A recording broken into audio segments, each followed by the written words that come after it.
नमस्कार। आज हम एक बहुत ही बुनियादी लेकिन दिलचस्प सवाल की तह तक जा रहे हैं। ये जो धातुएं हम रोज इस्तेमाल करते हैं, लोहा, तांबा, जिंक, ये आखिर हमें मिलती कैसे हैं? मतलब जमीन से तो पत्थर जैसे अयस्क निकलते हैं। हाँ बिल्कुल।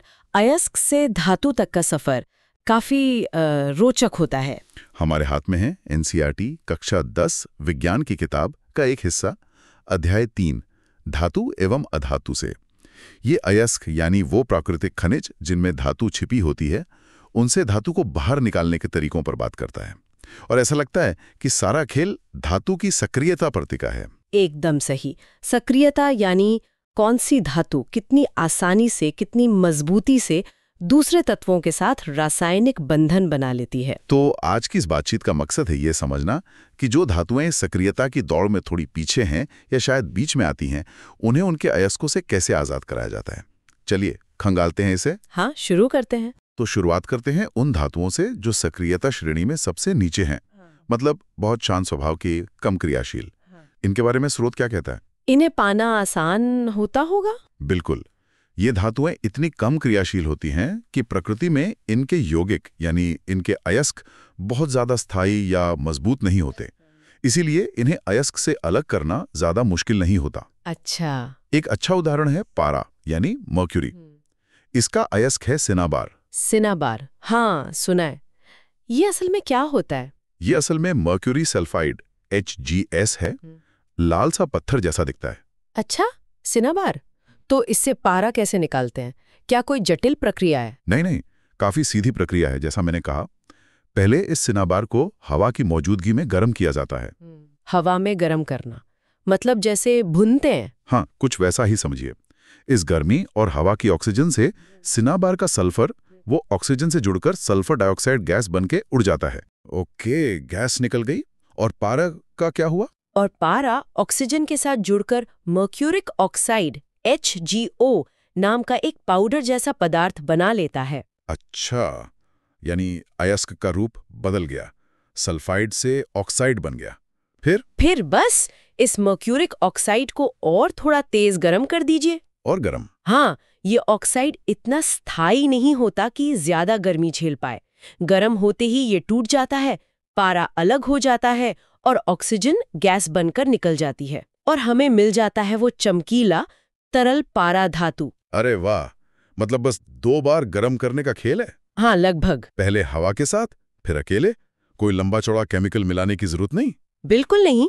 प्रकृति ने वाकई यहाँ रास्ता आसान रखा है। क्यों? ऐसा क्यों? क्योंकि ये धातुएं कम क्रियाशील है ना, तो इनके बंधन कमजोर होते हैं। इसी तरह का एक और उदाहरण है तांबा, कॉपर। ये भी सक्रियता श्रेणी में नीचे ही आता है, पारे से बस थोड़ा सा ज्यादा क्रियाशील। इसका मुख्य अयस्क है कॉपर सल्फाइड Cu2S।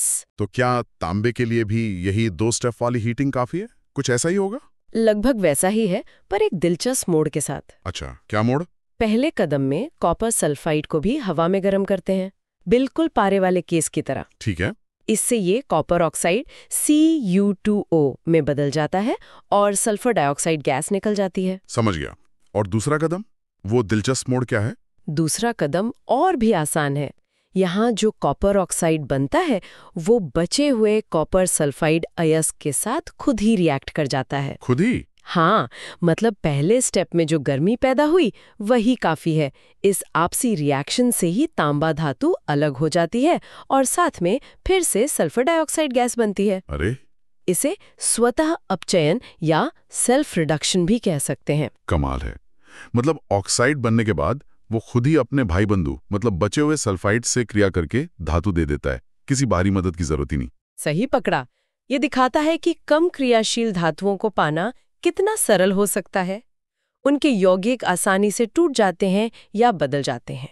तो ये तो हुई वो धातुएं जो आसानी से मान जाती हैं। लेकिन कहानी थोड़ी बदल जाती होगी जब हम सक्रियता श्रेणी में थोड़ा ऊपर चढ़ते हैं, उन धातुओं की तरफ जो बीच में आती हैं, जैसे लोहा, जिंक, लेड। ये मध्यम क्रियाशील होती हैं। इन्हें निकालने में थोड़ी ज्यादा मशक्कत लगती होगी। हाँ, यहाँ प्रक्रिया थोड़ी सी पेचीदा हो जाती है। ये धातुएं थोड़ी ज्यादा क्रियाशील होने के कारण प्रकृति में ज्यादा स्थायी यौगिक बनाती हैं। आमतौर पर ये सल्फाइड अयस्कों जैसे जिंक का जिंक सल्फाइड या फिर कार्बोनेट अयस्कों जैसे जिंक का कैलामाइन जो जिंक कार्बोनेट होता है उसके रूप में मिलती हैं। और इन्हें सिर्फ गर्म करके काम नहीं चलता।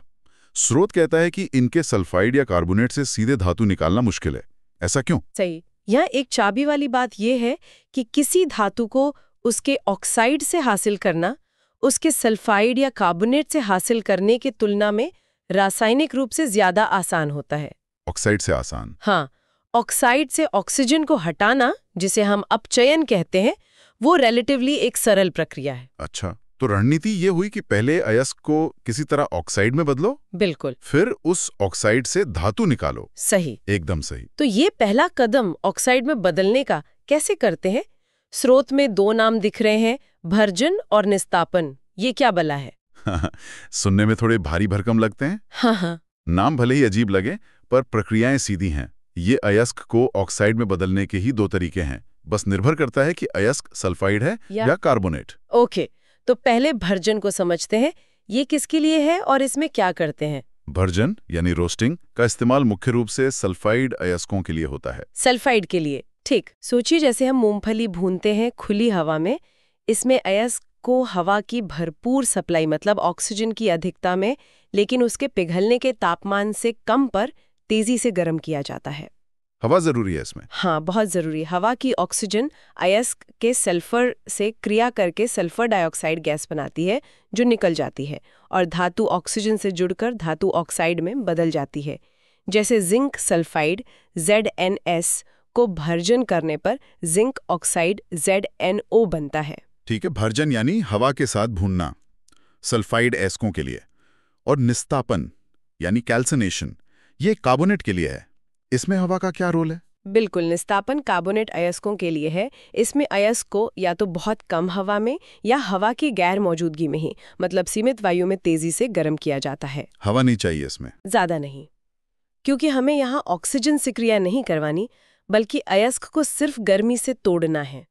कार्बोनेट अयस्क गर्म होकर धातु ऑक्साइड और कार्बन डाइऑक्साइड गैस में टूट जाता है। अच्छा, जैसे जिंक कार्बोनेट ZnCO3 है, तो वो गर्म होकर जिंक ऑक्साइड ZnO और कार्बन डाइऑक्साइड CO2 देगा। एकदम सही। ZnCO3 गर्म करने पर ZnO और CO2। समझ गया। भर्जन में हवा चाहिए ही चाहिए सल्फाइड के लिए, निस्तापन में हवा नहीं चाहिए या बहुत कम कार्बोनेट के लिए, पर दोनों का मकसद एक ही है, अयस्क को ऑक्साइड में बदलना। बिल्कुल। चलिए, अब ऑक्साइड तो मिल गया, अब इससे धातु कैसे छीनें, ऑक्सीजन को कैसे हटाएं? अब आता है असली खेल, ऑक्साइड का अपचयन यानी रिडक्शन। अपचयन का सीधा मतलब है ऑक्साइड से ऑक्सीजन को हटा देना, उसे छीन लेना। इसके लिए हमें एक अपचायक रिड्यूसिंग एजेंट की जरूरत होती है, कोई ऐसा पदार्थ जो ऑक्सीजन को धातु ऑक्साइड से ज्यादा प्यार करता हो और उसे खींच ले। और सबसे आम अपचायक कौन है जो सबसे ज्यादा इस्तेमाल होता हो? सबसे आम, सस्ता और कारगर अपचायक है कार्बन। कार्बन मतलब कोयला? हाँ, जिसे हम कोयले से बने कोक के रूप में इस्तेमाल करते हैं। कोक लगभग शुद्ध कार्बन ही होता है। धातु ऑक्साइड और कोक के मिश्रण को तेज आंच पर गर्म किया जाता है। कार्बन बड़ी मजबूती से ऑक्साइड से ऑक्सीजन छीन लेता है। अच्छा। खुद कार्बन मोनोऑक्साइड या डाइऑक्साइड गैस बनकर निकल जाता है और पीछे रह जाती है हमारी शुद्ध धातु। इसका कोई उदाहरण दिए किताब में? जिंक का शायद? हाँ, जिंक ऑक्साइड का उदाहरण है। जिंक ऑक्साइड ZnO को जब कार्बन C के साथ गर्म करते हैं तो कार्बन ऑक्सीजन को खींच लेता है, CO बन जाता है और जिंक धातु Zn अकेली रह जाती है। ZnO प्लस C से बना Zn प्लस CO। ठीक है, तो ये अपचयन वही प्रक्रिया है जो हमने शायद पहले पढ़ी है, ऑक्सीजन का हटना। पर क्या इसमें इलेक्ट्रॉन्स का भी कुछ लेना देना है? बिल्कुल।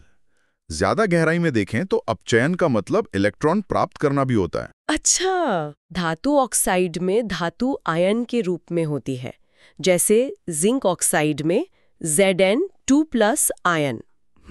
अपचयन के दौरान ये आयन कार्बन से इलेक्ट्रॉन लेकर वापस धातु परमाणु Zn बन जाते हैं। तो हाँ, ऑक्सीजन का हटना और इलेक्ट्रॉन का जुड़ना दोनों ही अपचयन की पहचान है। दिलचस्प है ये। अब एक सवाल मन में आ रहा है, क्या ये कार्बन ही इकलौता पहलवान है जो ऑक्सीजन छीन सकता है, या कोई और भी तरीका इन ऑक्साइड से धातु पाने का? कार्बन सबसे ज्यादा इस्तेमाल होता है, खासकर लोहा बनाने में, लेकिन हाँ, और भी तरीके हैं। जैसे? कभी कभी हम विस्थापन अभिक्रियाओं डिस्प्लेसमेंट रिएक्शंस का सहारा लेते हैं। यहाँ फिर से सक्रियता श्रेणी काम आती है। अच्छा, सक्रियता श्रेणी का रोल यहाँ भी कैसे? सिद्धांत ये है कि जो धातु सक्रियता श्रेणी में ऊपर है, यानी ज्यादा क्रियाशील है, वो अपने से नीचे वाली कम क्रियाशील धातु को उसके यौगिक से धक्का मारकर हटा सकती है, यानी विस्थापित कर सकती है। ओके। तो हम ज्यादा क्रियाशील धातुओं जैसे सोडियम, कैल्शियम या एल्यूमिनियम को अपचायक के रूप में इस्तेमाल कर सकते हैं। ये धातुएं ऑक्सीजन को कार्बन से भी ज्यादा पसंद करती हैं। अरे, मतलब ज्यादा रिएक्टिव धातु कम रिएक्टिव धातु के ऑक्साइड से ऑक्सीजन छीन सकती है? कोई उदाहरण है इसका? हाँ, मैंगनीज डाइऑक्साइड का उदाहरण दिया गया है। अच्छा, मैंगनीज। अगर इसे एल्यूमिनियम पाउडर के साथ मिलाकर गर्म करें तो एल्यूमिनियम मैंगनीज से कहीं ज्यादा क्रियाशील होने के कारण मैंगनीज डाइऑक्साइड से ऑक्सीजन छीन लेता है। तो क्या बनेगा? नतीजा हमें मिलता है मैंगनीज धातु और एल्यूमिनियम ऑक्साइड Al2O3। पर आपने कहा था पिघलावा मैंगनीज, मतलब इस रिएक्शन में गर्मी भी बहुत निकलती होगी। बहुत ज्यादा। स्रोत बताता है कि ये विस्थापन अभिक्रियाएं अत्यधिक ऊष्माक्षेपी होती हैं। एक्सोथर्मिक। हाँ। इतनी गर्मी पैदा होती है कि बनने वाली धातु जैसे यहाँ मैंगनीज ठोस नहीं बल्कि पिघली हुई तरल अवस्था में मिलती है, मोल्टन स्टेट में। वाह, ये कार्बन वाले अपचयन से अलग है। हाँ, उसमें धातु अक्सर ठोस रूप में ही मिलती है, यहाँ पिघल जाती है। इतनी गर्मी, क्या इसका कोई प्रैक्टिकल इस्तेमाल भी होता है? ये तो खतरनाक भी हो सकता है। बिल्कुल होता है, और बहुत काम का। असल में एक बहुत प्रसिद्ध अभिक्रिया है आयरन आई फे धातु ऑक्साइड, यानी जो जंग होती है ना। हाँ, जंग। उसकी एल्यूमिनियम पाउडर के साथ अभिक्रिया। इस अभिक्रिया से निकलने वाली भयंकर गर्मी का इस्तेमाल रेलवे की पटरियों की दरारों को भरने या मशीनों के टूटे हुए भारी पुर्जों को वेल्ड करने में किया जाता है। अरे हाँ, इसे थर्माइट अभिक्रिया कहते हैं, थर्मेट रिएक्शन। मैंने शायद इसकी वीडियो देखें, कैसे ट्रैक पर एक मिक्सचर डालकर आग लगाते हैं और वो जुड़ जाता है। बिल्कुल वही। स्रोत में इसका चित्र भी है, तो इसमें भी एल्यूमिनियम ही हीरो है। एकदम। एल्यूमिनियम यहाँ आयरन ऑक्साइड से ऑक्सीजन छीन लेता है। अभिक्रिया इतनी तेज और ऊष्माक्षेपी होती है कि लोहा पिघल जाता है, Fe बनता है। यही पिघला हुआ लोहा दरारों में बहकर भर जाता है और ठंडा होने पर एक मजबूत जोड़ बना देता है। सोचिए, बिना बिजली के सिर्फ रसायन विज्ञान से इतनी मजबूत वेल्डिंग। है ना कमाल? वाकई कमाल है। ये तो इंजीनियरिंग और केमिस्ट्री का संगम हो गया। और खतरनाक होने की बात जो मैंने पूछी, उसे नियंत्रित तरीके से ही करते होंगे निश्चय। हाँ, बिल्कुल। प्रक्रिया पूरी सावधानी और नियंत्रित परिस्थितियों में की जाती है। लेकिन ये उदाहरण दिखाता है कि कैसे एक रासायनिक सिद्धांत, मतलब विस्थापन अभिक्रिया और ऊष्माक्षेपी प्रकृति का इतना महत्वपूर्ण व्यावहारिक उपयोग हो सकता है। तो चलिए, आज जो हमने समझा उसे समेटते हैं। हमने देखा कि अयस्क से धातु निकालने के तरीके धातु के मिजाज यानी उसकी सक्रियता पर निर्भर करते हैं। उनके यौगिक कमजोर होते हैं, उन्हें बस गर्म करके ही पाया जा सकता है। सल्फाइड अयस्क है तो पहले हवा में गर्म करके ऑक्साइड बनाओ, फिर ऑक्साइड खुद ही टूटकर या बचे अयस्क से क्रिया करके धातु दे देता है। ठीक। दूसरा, जो धातुएं बीच की क्रियाशीलता वाली हैं जैसे जिंक, लोहा, लेड, वो ज्यादातर सल्फाइड या कार्बोनेट अयस्कों में मिलती हैं। इन्हें सीधे गर्म करने से बात नहीं बनती, पहले इन्हें ऑक्साइड में बदलना पड़ता है। हाँ, सल्फाइड के लिए भर्जन, हवा के साथ गर्म करना, और कार्बोनेट के लिए निस्तापन, बिना हवा या कम हवा में गर्म करना। बिल्कुल। और फिर इस बने हुए ऑक्साइड से ऑक्सीजन हटानी पड़ती है, यानी अपचयन करना होता है। जिसके लिए सबसे आम तरीका है कार्बन यानी कोक के साथ गर्म करना। कार्बन ऑक्सीजन ले उड़ता है, धातु बच जाती है। सही। और एक स्पेशल तरीका भी देखा, विस्थापन अभिक्रिया, जहां एक ज्यादा क्रियाशील धातु जैसे एल्यूमिनियम, कम क्रियाशील धातु जैसे मैंगनीज या लोहा को उसके ऑक्साइड से हटाकर खुद ऑक्सीजन से जुड़ जाती है। और ये अभिक्रियाएं जबरदस्त गर्मी पैदा करती हैं, जिससे धातु पिघली हुई मिलती है। थर्माइट वेल्डिंग इसी का एक शानदार उदाहरण है। बिल्कुल। और ये सब तरीके क्यों अलग हैं? क्योंकि हर धातु की रासायनिक सक्रियता अलग है। वो सक्रियता श्रेणी सिर्फ एक थ्योरी नहीं है, बल्कि वो असल में धातुओं को पाने के व्यवहारिक तरीकों की बुनियाद है। ये कनेक्शन देखना महत्वपूर्ण है। तो हमने आज नीचे और बीच वाली धातुओं की कहानी समझी, पर इससे एक और सवाल खड़ा होता है ना? हाँ। क्या सवाल? उन धातुओं का क्या जो सक्रियता श्रेणी में सबसे ऊपर बैठी हैं, जैसे सोडियम, पोटेशियम, कैल्शियम, एल्यूमिनियम खुद। अच्छा हाँ, जो बहुत ज्यादा क्रियाशील हैं। हाँ, उनके ऑक्साइड या क्लोराइड तो बहुत मजबूत होते होंगे। क्या उन्हें भी कार्बन से या सिर्फ गर्म करके पाया जा सकता है?